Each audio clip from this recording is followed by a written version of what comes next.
ஒரு ஊரில் ஒரு ஞானி இருக்கிறார். ரொம்ப பெரிய ஞானி. ரொம்ப வயசாகிட்டுது. கடைசி காலத்தில் அவர்கிட்ட சில பேர் வந்தாங்க. உங்கள் குரு யார் அப்படின்னு கேட்டாங்க. அவர் நிமிர்ந்து பார்த்தார். எனக்கு ஆயிரக்கணக்கான குருமார்கள் உண்டு. அவங்க பேரெல்லாம் சொல்லணும்னா இந்த காலம் பத்தாது. ஆனால் முக்கியமான ஒரு 3 பேரை பற்றி மட்டும் உங்களுக்கு சொல்கிறேன் அப்படின்னாராம். அப்புறம் சொன்னார், அந்த 3 பேரில் ஒருத்தன் ஒரு திருடன். ஒரு சமயம் ஒரு பாலைவனம் வழியாக நான் போய்கிட்டு இருந்தேன். அப்போது வழி தவறி போய் ஒரு கிராமத்துக்கு போயிட்டேன். அது இருட்டு நேரம், நடுராத்திரி, ஊரே உறங்கி போச்சு. அந்த நேரத்தில் ஒரு ஆள் மட்டும் ஒரு வீட்டு சுவத்தில் ஏதோ பண்ணி உள்ளே நுழையிறதுக்கு முயற்சி பண்ணிகிட்ருக்கிறான். அவங்கிட்ட போய் நான் இன்றைக்கி இங்கே எங்கே தங்க முடியும் அப்படின்னு கேட்டேன். அதுக்கு அவன், இந்த ராத்திரி வேளையில் அது ரொம்ப சிரமம், ஒரு திருடனோட உங்களால் தங்க முடியும்னா நீங்கள் என்னோட தங்கலாம் அப்படின்னா. நான் அவங்க கூட 1 மாதம் தங்கியிருந்தேன். ஒவ்வொரு நாள் ராத்திரியும் இப்போ நான் என்னுடைய வேலைக்கு போகிறேன், நீங்கள் ஓய்வு எடுத்துக்கோங்க அப்படின்னு சொல்லிவிட்டு போவான். அவன் திரும்பி வந்த உடனே உனக்கு ஏதாவது கிடச்சிதான்னு நான் கேட்பேன். அதுக்கு அவன், இன்றைக்கி ராத்திரி ஒன்றும் இல்லை, நாளைக்கு மறுபடியும் முயற்சி பண்ணுவேன் அப்படின்பா. எப்பவும் அவன் நம்பிக்கை இழந்ததே கிடையாது. எப்பவும் சந்தோஷமாகவே இருப்பான். நானும் ரொம்ப காலமாக தியானம் பண்ணிக்கிட்டே இருந்தேன். ஒன்றுமே நடக்கலை. ஆனால் நான் என்ன பண்ணேன் தெரியுமா? மனசு வருத்தப்படும், நம்பிக்கை இழந்துருவேன். அப்போல்லாம் அந்த திருடனுடைய விடாமுயற்சி தான் ஞாபகத்துக்கு வரும். அதனால் அந்த திருடன் எனக்கு ஒரு குரு. என்னுடைய 2வது குரு யாருன்னா அது ஒரு நாய். இது எப்படின்னா, ஒரு சமயம் எனக்கு ரொம்ப தாகமாக இருந்தது. ஒரு நதியை நோக்கி போய்கிட்டு இருந்தேன். அப்போது ஒரு நாயும் வந்தது. அதுக்கும் தாகம். ஓடி வந்து ஆற்றை பார்த்துது. அதோட நிழல் வந்து ஆற்றுல தெரிஞ்சுது. அதை பார்த்ததும் பயந்துட்டுது. அதாவது அது தன்னுடைய சொந்த உருவத்தையே கண்டு பயந்தது. அதை பார்த்து குறைக்குது, திரும்பி ஓடிச்சு. ஆனால் அதுக்கு தாகம் அதிகமாக இருந்ததுனால அது மறுபடியும் திரும்பி வந்தது. பார்த்தா மறுபடியும் தண்ணியில் நாயோட உருவம் தெரியுது. இப்படி சில தடவை பண்ணிச்சு. இருந்தாலும் கடைசியில் தண்ணியில் குதிச்சுட்டுது துணிஞ்சி. இப்படி குதித்த உடனே அதோட உருவமும் மறைஞ்சுட்டுது. இதை பார்த்தேன். நான் என்ன புரிஞ்சுக்கிட்டேன்னா, எவ்வளவு தான் பயம் இருந்தால் கூட ஒருத்தன் தைரியமாக காரியத்தில் இறங்கணும் அப்படிங்கிறத புரிஞ்சுக்கிட்டேன். இந்த போதனை அந்த நாய்கிட்ட இருந்து எனக்கு கிடைச்சிது. இது ஒன்று. அடுத்தது என்னுடைய 3வது குரு யாருன்னா அது ஒரு சின்ன குழந்தை. நான் ஒரு சமயம் ஒரு நகரத்துக்கு போனேன். அங்கே ஒரு குழந்தை எரிகிற மெழுகுவத்தி ஒன்று எடுத்துக்கிட்டு வந்தது. நான் அந்த குழந்தைய பார்த்து வேடிக்கையாக கேட்டேன், ஏன் பாப்பா, இந்த மெழுகுவத்தியை நீயாவே கொளுத்துனியா அப்படின்னு கேட்டேன். ஆமான்னுது அந்த குழந்தை. சரி, இந்த மெழுகுவத்தி முன்னாடி எரியாமல் இருந்தது, இப்போ எரியுது. இந்த மெழுகுவத்திக்கு வெளிச்சம் எங்கேருந்து வந்தது, அதை எனக்கு காட்ட முடியுமா அப்படின்னு கேட்டேன் அந்த குழந்தைகிட்ட. இதுக்கு அந்த குழந்தை சிரிச்சுக்கிட்டு அந்த மெழுகுவத்தியை ஊதி அணைச்சுட்டுது. அதுக்கப்புறம் என்னை பார்த்து கேட்டுது, இப்போ இந்த மெழுகுவத்தியின் வெளிச்சம் போனதை பார்த்தீங்க இல்லையா, அது எங்கே போச்சுன்னு எனக்கு சொல்லுங்க அப்படின்னுது. அந்த குழந்தை இப்படி கேட்டதும் என்கிட்ட இருந்த ஆணவம் அழிஞ்சுட்டுது. நான் படித்ததெல்லாம் அந்த வினாடியில் சுக்கு நூறாக போயிட்டுது. என்னுடைய முட்டாள்தனத்தை நான் உணர்ந்தேன் அப்படின்னு இவ்வளவும் அந்த ஞானி விவரமாக சொன்னாராம். அதனால் நாம் இன்னார்கிட்டே இருந்து தான் இதை கற்றுக்கணுங்கிறது இல்லை, யாருக்கிட்டே இருந்தும் எதையும் கற்றுக்கலாம். நம்மால் ஒருத்தன் ஒரு நாய் வளர்த்துக்கிட்டு இருந்தான். அந்த நாய்க்கு வால் கிடையாது. யாரோ ஏற்கனவே வெட்டி எடுத்துட்டாங்க. இந்த நாய் தான் சார் எனக்கு குரு, அதுக்கிட்டே இருந்து கூட நான் பாடம் கற்றுக்கிட்டு இருக்கிறேன் அப்படின்னா. அப்படி என்ன கற்றுக்கிட்டேன் இந்த வால் இல்லாத நாய்கிட்டே இருந்து அப்படின்னு கேட்டோம். நாம் யாருக்கிட்டேயும் வாலாட்டக்கூடாது அப்படிங்கிற பாடத்தை அதுக்கிட்டே இருந்து தான் நான் கற்றுக்கிட்டேன் அப்படின்னா. என்னுடைய நண்பர் ஒருத்தர் ஆழ்ந்த சிந்தனையில் இருந்தார். என்ன யோசனை பண்ணுறீங்கன்னு கேட்டேன். தலைவர் ஆகணும்னு பார்க்குறேன், அதுதான் என்ன வழின்னு யோசிச்சுக்கிட்டு இருக்கேன்னார். நான் கூட அது மாதிரி யோசித்து பார்த்தேன். அதுக்கப்புறம் அந்த யோசனையை கை விட்டுட்டேன் அப்படின்னோம். ஏன்னு கேட்டார். அதுக்கான தகுதிகள் நமக்கு இல்லைங்கிறது புரியுது. அது நமக்கு புரியறத விட நம்ம விட மற்றவங்களுக்கு நல்லா புரிஞ்சு போச்சு. அதனால் பேசாமல் கம்முன்னு இருந்துடுறது தான் நல்லது அப்படின்னோம். தலைவர் ஆகிறதுக்கு தகுதிகள் வேறு உண்டோ அப்படின்னு கேட்டார். அவர் யதார்த்தமாக தான் கேட்குறார். நாங்கள் உடனே எங்ககிட்ட இருந்த ஒரு புத்தகத்தை எடுத்து அவர்கிட்ட கொடுத்தோம். படித்து பாருங்கன்னு. தலைவர் ஆகிறதுக்கு என்ன வழி அப்படிங்கிறத பற்றி அதில் போட்டிருக்கிறாங்க. முதல் வழி என்ன தெரியுமா? ஒரு 4 பேர் முன்னாடி இல்லைன்னா ஒரு கூட்டத்துக்கு முன்னாடி நீங்கள் பேச போகிறீங்க. அப்போ எப்படி ஆரம்பிக்கணும்னா, உண்மையான புகழ்ச்சி, நேர்மையான பாராட்டு, இதோடு ஆரம்பிக்கணும். எடுத்ததுமே அது சரியில்லை இது சரியில்லைன்னு பேசிகிட்டு இருக்கக்கூடாது. மக்களை பார்த்து நீங்கள் தான் தப்பு பண்ணிவிட்டீங்க அப்படின்னு நேரடியாக சொல்லக்கூடாது. தவறு இருந்தாலும் அதை மறைமுகமாக ஏதாவது கதை சொல்லி அதிலிருந்து அவங்க புரிஞ்சுக்கிற மாதிரி செய்யணும். அடுத்தவங்க பண்ண தப்பு என்னன்னு அலசறதுக்கு முன்னாடி நீங்கள் பண்ணின தப்பு என்னங்கிறத பற்றியே பேசுங்க. எதுக்கும் நேரடியாக உத்தரவு போட்டுக்கிட்டு இருக்கக்கூடாது. இதை நீங்கள் செய்யணும் அப்படின்னு சொல்கிறதுக்கு பதிலாக நீங்கள் இப்படி செஞ்சால் எப்படி இருக்கும் அப்படின்னு கேள்வி மாதிரி கேட்கணுமா. இப்படி கேட்டால் அது உத்தரவு மாதிரி தெரியாதான். அடுத்தவங்க மரியாதையை காப்பாற்றுறது மாதிரி பேசணுமா. உங்கள் பேச்சு இன்னொருத்தரை அவமானப்படுத்துறது மாதிரி இருக்கக்கூடாதான். ஏண்டா இவங்ககிட்ட போய் மாட்டிக்கிட்டோம்னு யாரும் நினச்சிடக்கூடாது. ஒவ்வொரு சின்ன வளர்ச்சியையும் பாராட்டணும். வெற்றி சாதாரணமாக இருந்தாலும் பாராட்டாமல் இருந்துடக்கூடாது. பாராட்டும் பொழுது தாராளமாக இருக்கணும். குறை சொல்லும் பொழுது கவனமாக இருக்கணும். வாய்க்கு வந்தபடி பேசிவிட்டால் அதுக்கப்புறம் வகையாக மாட்டிக்கிட்டு முழிக்க வேண்டியிருக்கும். நீங்கள் பேசுகிறது இன்னொருத்தருக்கு ஒரு கௌரவத்தையும் மரியாதையும் உண்டு பண்ணுறது மாதிரி இருக்கணும். நீங்கள் பேசுகிறது அடுத்தவங்களுக்கு இருக்கிற கொஞ்ச நெஞ்ச மரியாதையும் எடுத்து விடுறது மாதிரி இருக்கக்கூடாது. உங்கள் பேச்சை கேட்டால் கேட்குறவங்களுக்கு ஒரு ஊக்கம் வரணும், உற்சாகம் வரணும். தவறு எதுவாக இருந்தாலும் அதை சுலபமாக திருத்திக்கலாம், சரி பண்ணிக்கலாங்கிறது மாதிரி இருக்கணும் உங்கள் பேச்சு. அடுத்தவங்களை சந்தோஷப்படுத்துங்க. உங்கள் யோசனையை கேட்டு நடந்துக்கிறதுனால அந்த சந்தோஷம் அவங்களுக்கு கிடைக்கணும். இந்த தகுதியெல்லாம் உங்ககிட்ட இருந்தால் நீங்கள் ஒரு சிறந்த தலைவராகலாம் அப்படின்னு அந்த புஸ்தகத்தில் போட்டிருக்குது. இந்த காலத்தில் தலைவர் ஆகிறதுக்கு வேறு சில தகுதிகள்லாம் கூட தேவைப்படுது. ஒரு புள்ள தன்னுடைய அப்பா கிட்ட, அப்பா உன்ன மாதிரியே நானும் அரசியலில் சேரணும், தலைவர் ஆகணும்னு ஆசைப்படுறேன், இன்னையிலேருந்து எனக்கு அரசியல் பாடம் கற்றுக் கொடு அப்படின்னு கேட்டிருக்கான். அவரும் சரின்னு சொல்லிவிட்டு ஒரு பெரிய ஏணியை எடுத்துகிட்டு வந்தாராம். ஒரு செவுத்தில் சாத்தினார். இந்த ஏணியில் ஏறி உயர போய் அங்கே பரன் மேலே இருக்கிற ஒரு புத்தகத்தை எடுத்துகிட்டு வாடான்ருக்கார் மகனை பார்த்து. அப்பா ஏணி ரொம்ப உயரமாக இருக்குது, நீ ஜாக்கிரதையாக இதை பிடிச்சிக்கோ, நான் ஏறி போகிறேன் அப்படின்னு நான் பையன். பயப்படாத நான் பார்த்துக்கிறேன்னார் அப்பா. பையன் ஏணியில் ஏறினா உச்சிக்கு போனதும் அப்பா கையை எடுத்துட்டார். ஏணி அப்படியே சரிஞ்சுட்டுது. பையன் பொத்துன்னு கீழே விழுந்துட்டான். இடுப்பை பிடிச்சிக்கிட்டே எழுந்திரிச்சான்.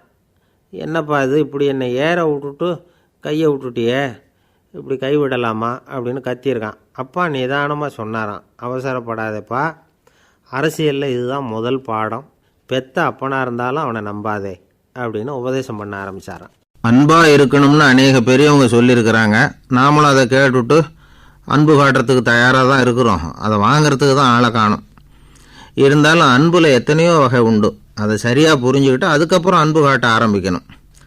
வகையை புரிஞ்சிக்காமல் அன்பு காட்டினா வம்புல மாட்டிக்க வேண்டியது தான். அன்புன்னா சாதாரணமாக நினச்சி விடாதீங்க. அதில் எவ்வளோ விதம் தெரியுமா?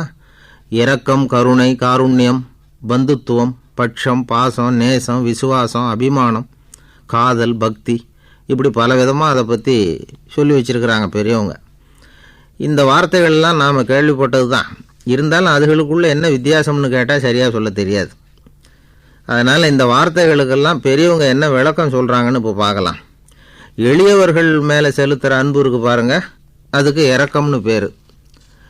அறிவு பலம், சரீர பலம், இது ரெண்டும் இல்லாதவங்க மேலே, அதாவது வலிமையற்றவர்கள் மேலே செலுத்துகிற அன்பு இருக்கு பாருங்கள், அதுதான் கருணை.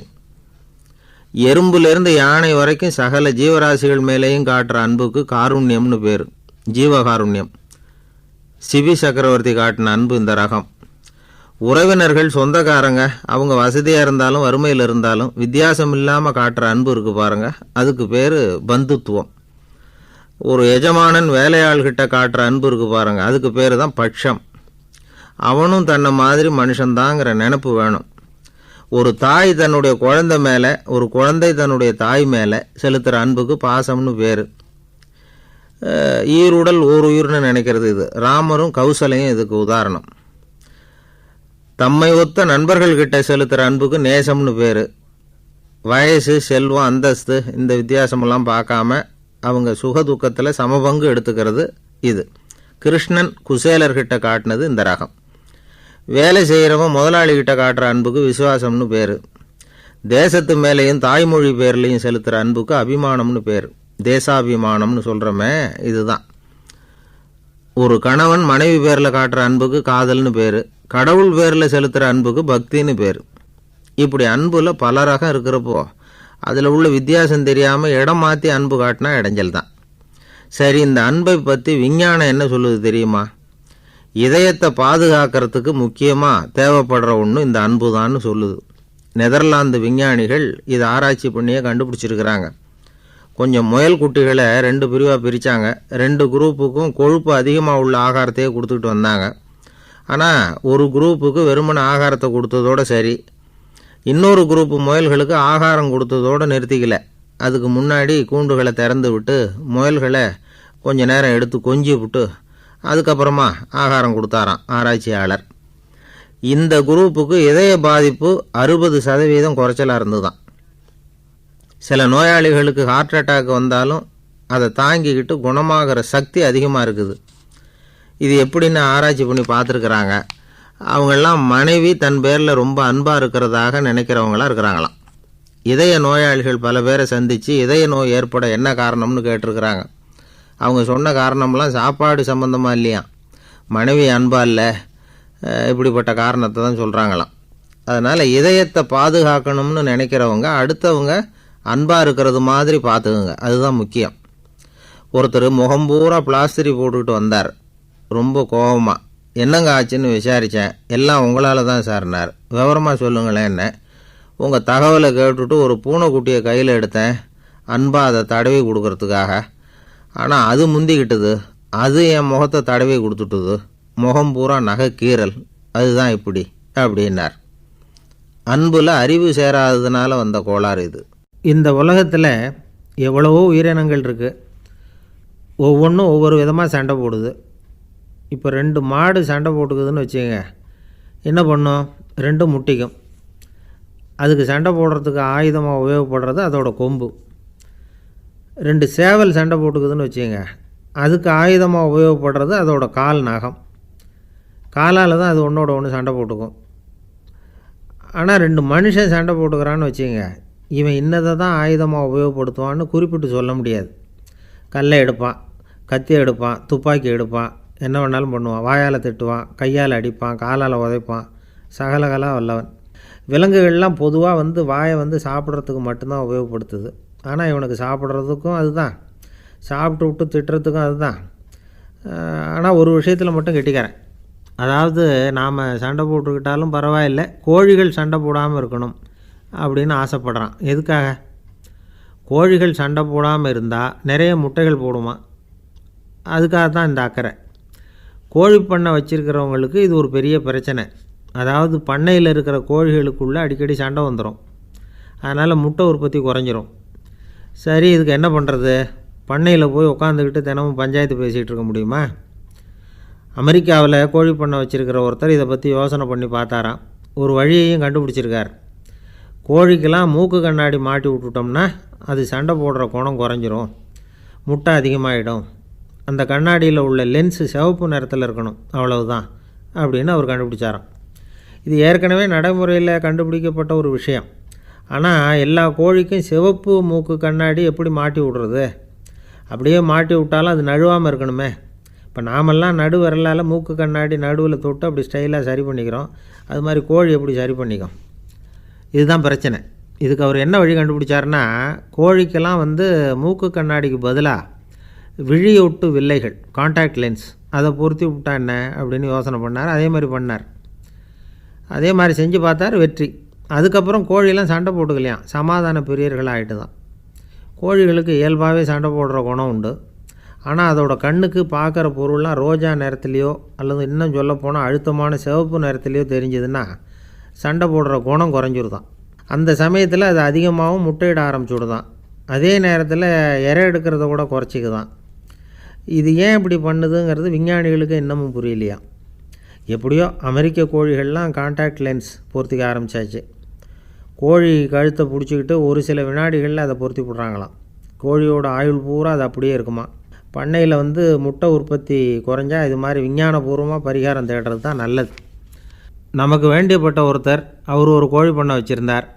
அந்த பண்ணையில் பாதி கோழி திடீர்னு செத்து போச்சு. உடனே ஒரு கால்நடை மருத்துவர்கிட்ட போக வேண்டியது தானே. அங்கே போகல, உள்ளூரில் மந்திரம் பண்ணிகிட்டு இருந்த ஒரு சாமியார்கிட்ட போனார். அவர் காலில் விழுந்தார். சாமி, என் பண்ணையில் பாதி கோழி செத்து போட்டுதுன்னார்.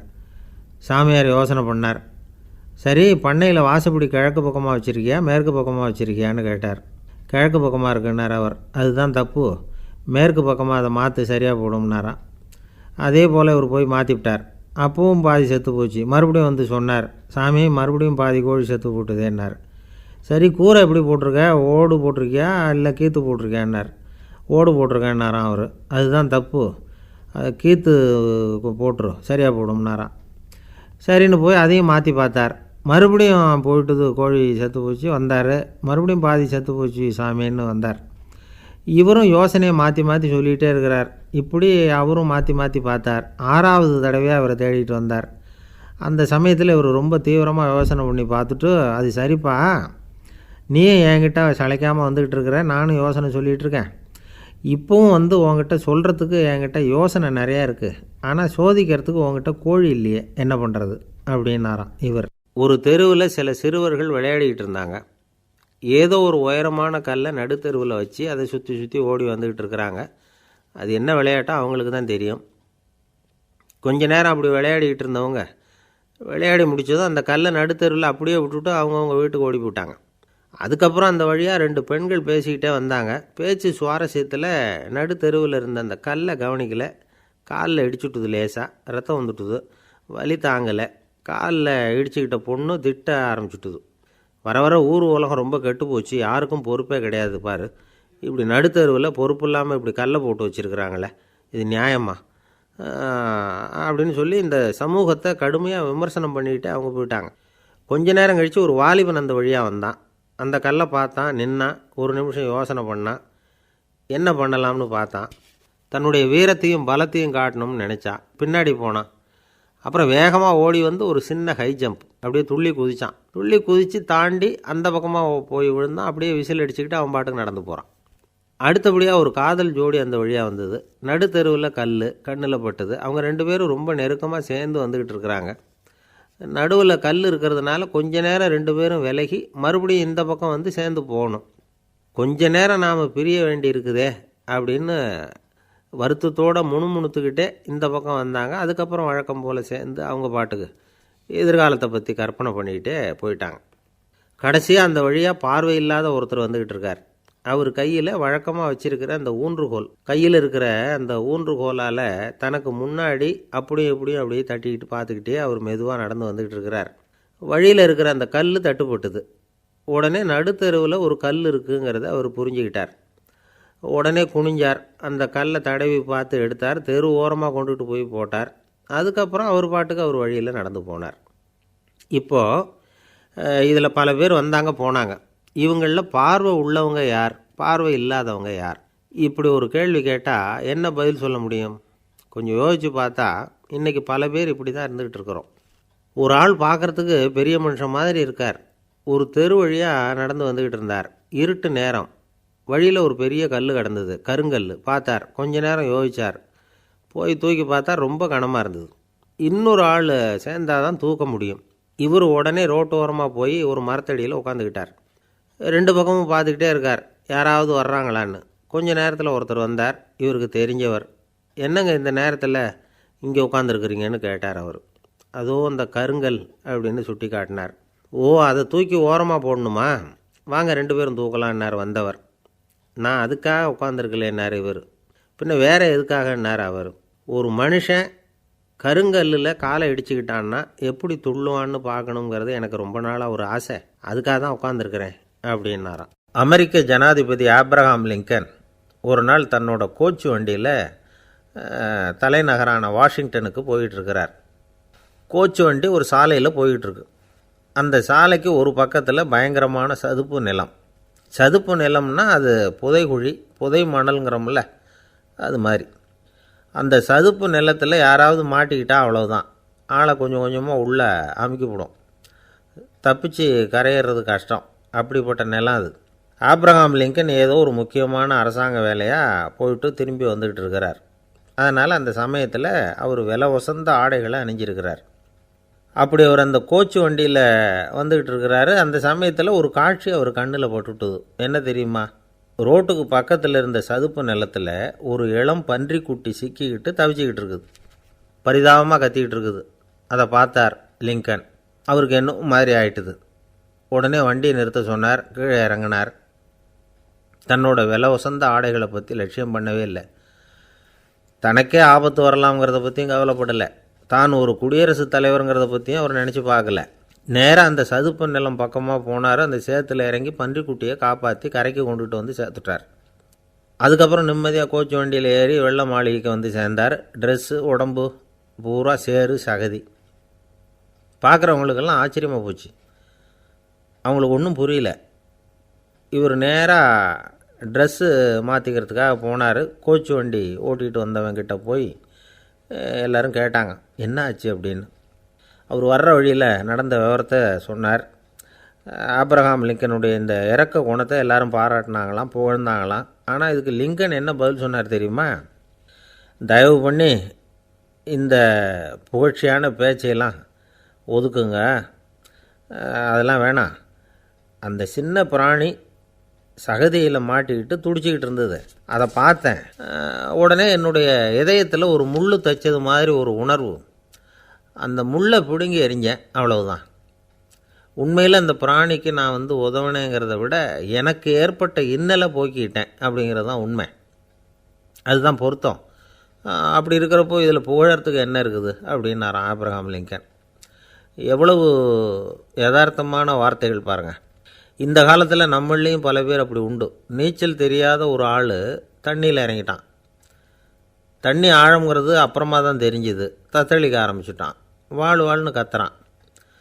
கரையில் நின்றுக்கிட்டு இருந்த ஒருத்தர் இதை பார்த்தார். உடனே அவருக்கு இதயத்தில் முள் தைச்சது மாதிரி ஒரு உணர்வு. உடனே குபீர்னு தண்ணியில் பாய்ஞ்சார். அவரை காப்பாற்றி கரைக்கு கொண்டுட்டு வந்து சேர்த்தார். இதை பார்த்துக்கிட்டு இருந்த இன்னொருத்தர் காப்பாற்றின அந்த ஆளை பாராட்டி புகழ்ந்தார். என்ன புகழாதீங்க சார் அப்படின்னார் அவர். ஏன்னு கேட்டார் இவர். நான் அந்த ஆளை ஏன் காப்பாற்றினேன் தெரியுமா? அவன் நேற்றுக்கு என்கிட்ட 300 ரூபா கடன் வாங்கியிருக்கிறான். இவன் தண்ணியில் போட்டான்னா நான் கொடுத்த கடனும் தண்ணியில் போடும். அதனால தான் விழுந்து காப்பாற்றினேன் அப்படின்னா அந்த ஆள். ஒருத்தர் ரொம்ப அவசரமாக போய்கிட்டு இருந்தார். எங்கே சார் போகிறீங்கன்னு கேட்டோம். எனக்கு வேண்டியப்பட்ட ஒருத்தருக்கு குழந்தை பிறந்திருக்கிறதாக செய்தி வந்திருக்கு, அதுதான் ஆஸ்பத்திரிக்கு போயிட்டுருக்கேன், பார்த்துட்டு வரலாம்னு அப்படின்னார். அப்படின்னா கொஞ்சம் இப்படி உட்காருங்க அப்படின்னோம். சில விவரமெல்லாம் சொல்கிறேன், கேட்டுக்கிட்டு போங்க அப்படின்னோம். உட்காந்தார். அப்புறம் சொல்ல ஆரம்பித்தோம். புதுசாக பிறந்திருக்கிற ஒரு குழந்தைய பார்க்க போகிறதுன்னா அது சாதாரண விஷயம் இல்லை. அதில் ரொம்பவும் கவனமாக நடந்துக்கணும்.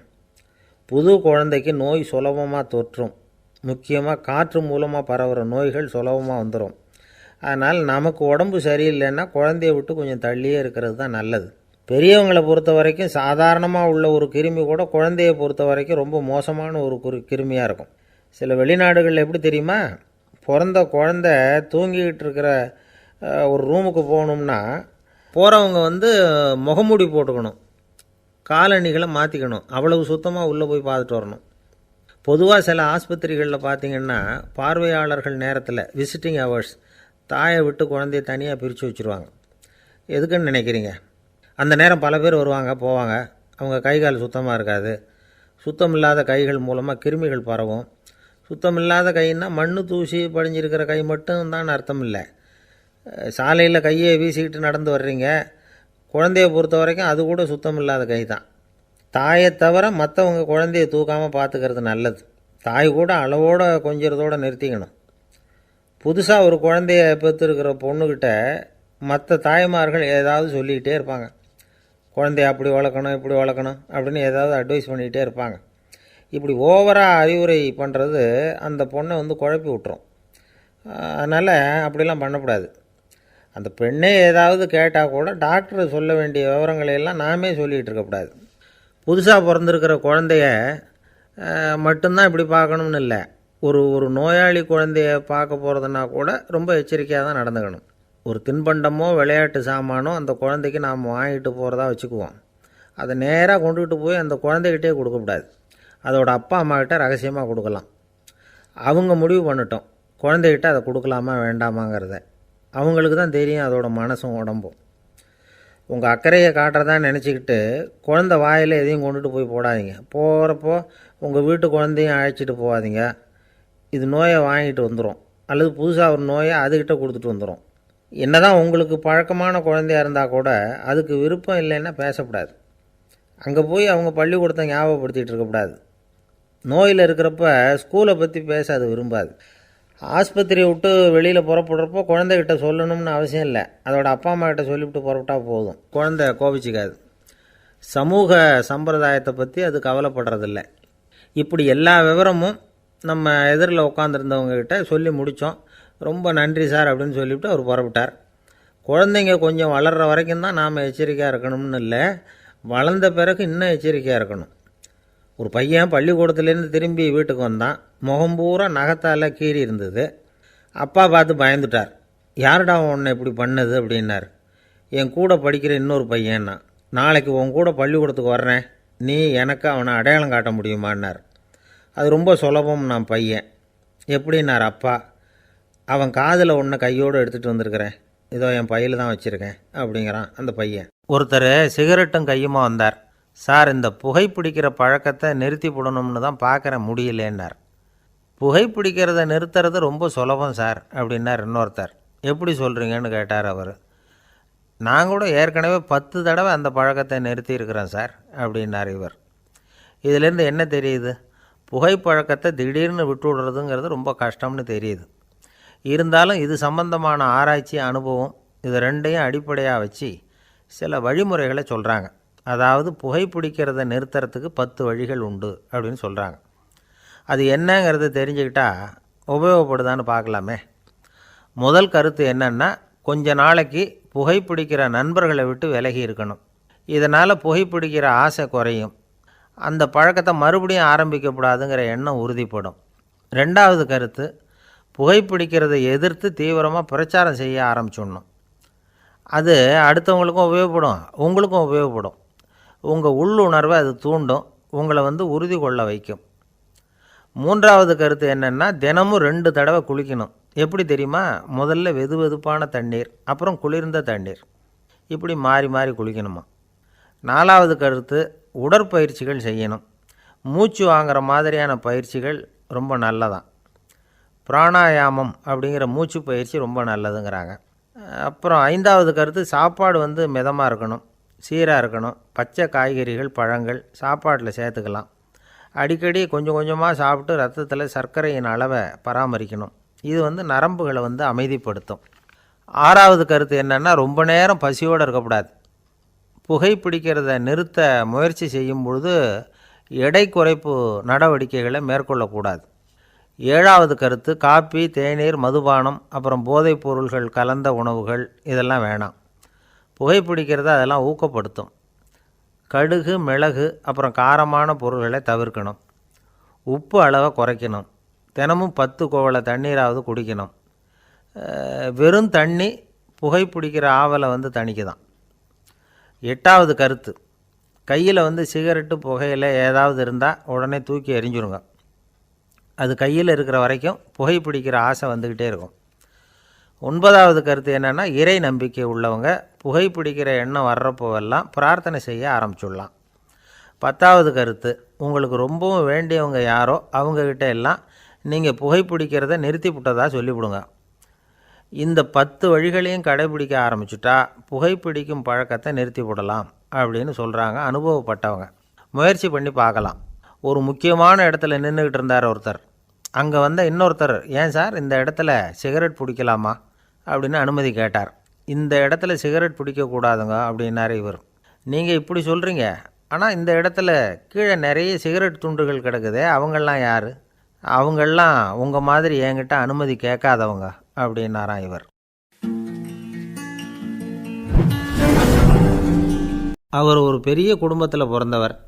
இருக்கிற சொத்துக்கள் எல்லாத்தையும் வாரி வழங்கிவிட்டு காட்டுக்கு புறப்பட்டார் தவம் செய்கிறதுக்காக. இருந்தது பூராவும் கொடுத்துட்டார். இனிமேல் எதுவுமே இல்லை கொடுக்கறதுக்கு. அப்போது கடைசியாக ஒருத்தன் கையை நீட்டினான். ஐயா ஏதாவது கொடுங்கன்னா. அவர் பார்த்தார். கட்டியிருக்கிற வேட்டியை தவிர வேறு எதுவுமே இல்லை. 8 முழம் பட்டு வேட்டி, ஜரிகை கரையோடு இருக்குது. கடைசியாக அதை தான் எடுத்து கட்டிக்கிட்டு அவர் புறப்பட்டுக்கிட்டு இருக்கிறார். அவர் பார்த்தார், எதிரில் அவன் பரிதாபமாக நின்றுக்கிட்டு இருக்கிறான். அந்த 8 முழ வேட்டியை 2ஆக கிழிச்சார். 4 முழத்தை அவங்ககிட்ட கொடுத்துட்டு மீதி 4 முழத்தை தன்னுடைய இடுப்பில் கட்டிக்கிட்டு அவர் காட்டுக்கு போயிட்டார். இவன் என்ன பண்ணான் தெரியுமா? கையில் கிடைச்ச 4 முழத்தை எடுத்துக்கிட்டு கடை வீதிக்கு போனான். பழைய பட்டு வேட்டி ஜருகை இதெல்லாம் விலைக்கு வாங்குகிற வணிகர் ஒருத்தர் இருந்தார். அவர்கிட்ட போனான். இதை விலைக்கு எடுத்துக்கிறீங்களான்னு கேட்டான். அவர் வாங்கி பார்த்தார். ஆகா, ரொம்ப அருமையான வேட்டி, விலை ஒசந்த ஜருகை, இது ஏது உனக்குன்னு கேட்டார். அவன் நடந்ததை சொன்னான். அப்படின்னா ஒன்று செய், இந்த வேட்டியோட இன்னொரு பாதியையும் மெதுவாக வாங்கிட்டு வந்துரு, உனக்கு நிறைய பணம் தரேன் அப்படின்னார் அந்த வணிகர். இவன் கொஞ்சம் யோசனை பண்ணி பார்த்தான். கொஞ்சம் இருங்க, அதை வந்துவிட்றேன் அப்படின்னு சொல்லிவிட்டு நேராக காட்டுக்கு போனான். அவர் எங்கே இருக்காருன்னு தேடி கண்டுபிடிச்சான். அவர் ஒரு இடத்துல தவக்கோலத்தில் இருக்கிறார். கட்டியிருந்த இடைவேட்டியும் அவரை அறியாமலே நழுவி கீழே விழுந்து கிடக்குது. இவனுக்கு ரொம்ப வசதியாக போச்சு. அவரை கேட்க வேண்டிய அவசியமே இல்லை. மெதுவாக சத்தம் போடாமல் அடிமேல் அடி வச்சு நெருங்கினான். அவர் கண்ணை மூடிக்கிட்டு அவர் பாட்டு நின்றுக்கிட்டு இருக்கார். இவன் மெதுவாக போய் கீழே கிடந்த அந்த துணியை எடுத்துக்கிட்டு சத்தம் போடாமல் திரும்பி நடந்தான். அப்படி கொஞ்சம் தூரம் நடந்திருப்பான். அப்படி ஓட ஆரம்பிக்கிற சமயத்தில் அவன் காலில் கீழே கிடந்த முள் ஒன்று நறுக்குன்னு தைச்சி விட்டுது. வலி தாங்க முடியாமல் அம்மான்னு கத்திவிட்டான். இந்த சத்தத்தினால கண்ணை மூடி நின்றுக்கிட்டு இருந்த அவர் தவம் கலைஞ்சிது. மெதுவாக கண்ணை திறந்து பார்க்குறார். தன் இடையில் இருந்த வேட்டி அவன் கையில் இருக்குது. இப்போ அவர் நினைக்கிறாராம், இந்த வேட்டி மேலே நான் வச்ச ஆசை அல்லவா அவனை வந்து திருடன் ஆக்கிவிட்டுது அப்படின்னு நினச்சாரான். இது எப்பேற்பட்ட மனநிலைங்கிறத கொஞ்சம் யோசிச்சு பாருங்கள். தான் ஒரு பொருள் மேலே வைத்த பற்று இன்னொரு மனிதன் திருடனாக ஆகிறதுக்கு காரணமாக ஆயிட்டுதே அப்படின்னு நினைக்கிறார். அப்படி நினச்ச அவர் யார் தெரியுமா? அவர் தான் மகாவீரர். இழந்துட்டேங்கிறியே, நீ என்னத்தை கொண்டு வந்த இங்கே இழக்கிறதுக்கு? நீ என்னத்தை உண்டாக்குன இது அழிஞ்சுட்டுதுன்னு சொல்கிறதுக்கு? இது அவருடைய சிந்தனை. இன்றைக்கி நம்ம சிந்தனையெல்லாம் வேறு மாதிரி இருக்குது. ஒருத்தன் நடுத்தெருவில் உட்காந்து அழுதுகிட்டு இருந்தான். அந்த வழியாக வந்தவர் கேட்டார், ஏன்ப்பா அழற அப்படின்னு கேட்டார். 5 ரூபா சார், இந்த இடத்துல விழுந்துட்டுது, ரொம்ப நேரமாக தேடுறேன், கிடைக்காது போல இருக்கு அப்படின்னா.